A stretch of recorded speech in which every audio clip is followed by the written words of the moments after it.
Segundo Reis 23. Depois disso, o rei convocou todas as autoridades de Judá e de Jerusalém. Em seguida, o rei subiu ao templo do Senhor, acompanhado por todos os homens de Judá, todo o povo de Jerusalém, os sacerdotes e os profetas, todo o povo, dos mais simples aos mais importantes. Para todos, o rei leu em alta voz todas as palavras do livro da aliança que havia sido encontrado no templo do Senhor.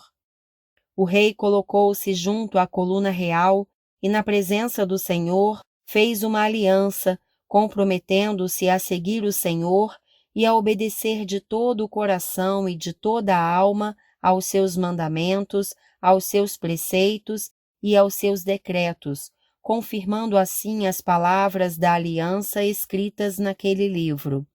Então todo o povo se comprometeu com a aliança. O rei deu ordens ao sumo sacerdote Ilquias, aos sacerdotes auxiliares e aos guardas das portas que retirassem do templo do Senhor todos os utensílios feitos para Baal e Azerá e para todos os exércitos celestes. Ele os queimou fora de Jerusalém, nos campos do vale de Cedron, e levou as cinzas para Betel. E eliminou os sacerdotes pagãos nomeados pelos reis de Judá para queimarem incenso nos altares idólatras das cidades de Judá e dos arredores de Jerusalém, aqueles que queimavam incenso a Baal, ao sol e à lua, às constelações e a todos os exércitos celestes. Também mandou levar o poste sagrado do templo do Senhor para o vale de Cedron, fora de Jerusalém, para ser queimado e reduzido a cinzas, que foram espalhadas sobre os túmulos de um cemitério público. Também derrubou as acomodações dos prostitutos cultuais que ficavam no templo do Senhor, onde as mulheres teciam para Azerá. Josias trouxe todos os sacerdotes das cidades de Judá, e desde Geba até Berseba profanou os altares onde os sacerdotes haviam queimado incenso. Derrubou os altares idólatras junto às portas, inclusive o altar da entrada da porta de Josué, o governador da cidade, que fica à esquerda da porta da cidade.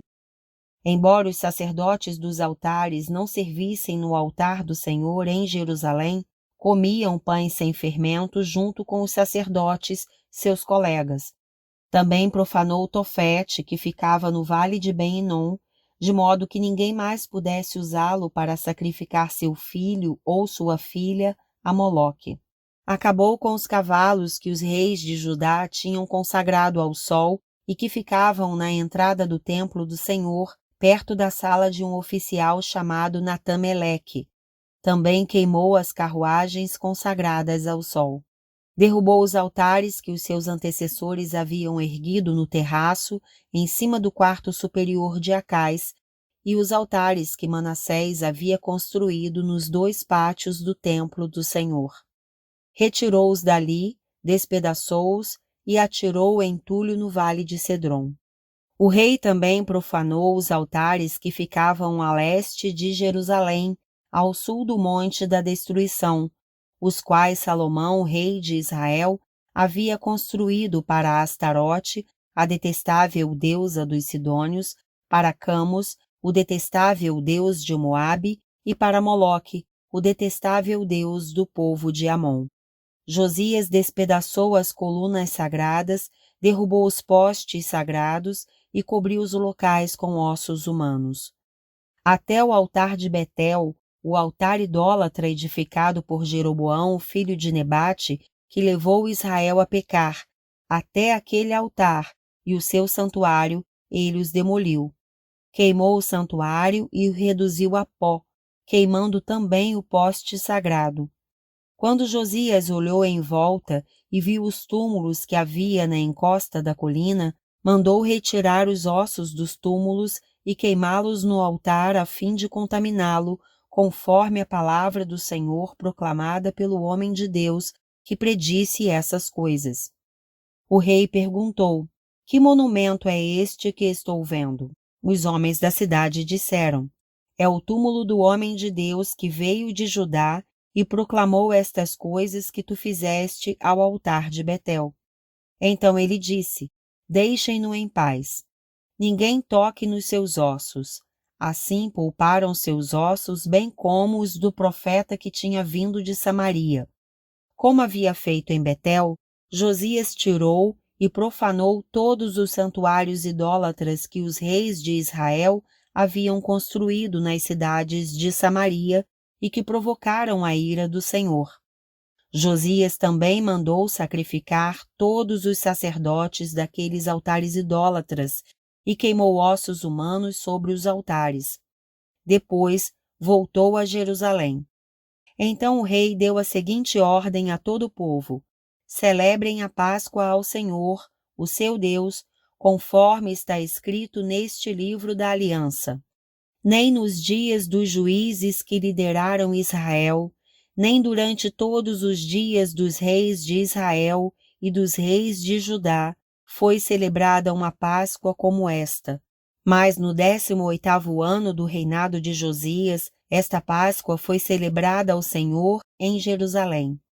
Além disso, Josias eliminou os médiuns, os que consultavam espíritos, os ídolos da família, os outros ídolos e todas as outras coisas repugnantes que havia em Judá e em Jerusalém. Ele fez isto para cumprir as exigências da lei escritas no livro que o sacerdote Ilquias havia descoberto no templo do Senhor. Nem antes nem depois de Josias houve um rei como ele, que se voltasse para o Senhor de todo o coração, de toda a alma e de todas as suas forças, de acordo com toda a lei de Moisés. Entretanto, o Senhor manteve o furor de sua grande ira, que se acendeu contra Judá, por causa de tudo que Manassés fizera para provocar a sua ira. Por isso o Senhor disse: Também retirarei Judá da minha presença, tal como retirei Israel, e rejeitarei Jerusalém, a cidade que escolhi, e este templo, do qual eu disse: Ali porei o meu nome. Os demais acontecimentos do reinado de Josias e todas as suas realizações estão escritos no livro dos registros históricos dos reis de Judá. Durante o seu reinado, o faraó Neco, rei do Egito, avançou até o rio Eufrates ao encontro do rei da Assíria. O rei Josias marchou para combatê-lo, mas o faraó Neco o enfrentou e o matou em Megido. Os oficiais de Josias levaram o seu corpo de Megido para Jerusalém e o sepultaram em seu próprio túmulo. O povo tomou Jeoacás, filho de Josias, ungiu-o e o proclamou rei no lugar de seu pai. Jeoacás tinha 23 anos de idade quando começou a reinar e reinou 3 meses em Jerusalém.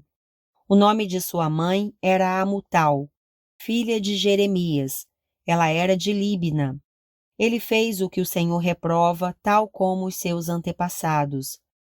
O faraó Neco o prendeu em Ribla, na terra de Amate, de modo que não mais reinou em Jerusalém.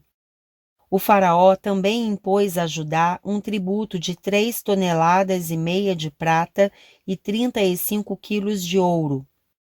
Colocou Eliaquim, filho de Josias, como rei no lugar do seu pai Josias, e mudou o nome de Eliaquim para Jeoaquim. Mas levou Jeoacás consigo para o Egito, onde ele morreu. Jeoaquim pagou ao faraó Neco a prata e o ouro, mas, para cumprir as exigências do faraó, Jeoaquim impôs tributos ao povo, cobrando a prata e o ouro de cada um conforme suas posses. Jeoaquim tinha 25 anos de idade quando começou a reinar, e reinou 11 anos em Jerusalém. O nome de sua mãe era Zebida, filha de Pedaías. Ela era de Ruma. Ele fez o que o Senhor reprova, tal como os seus antepassados.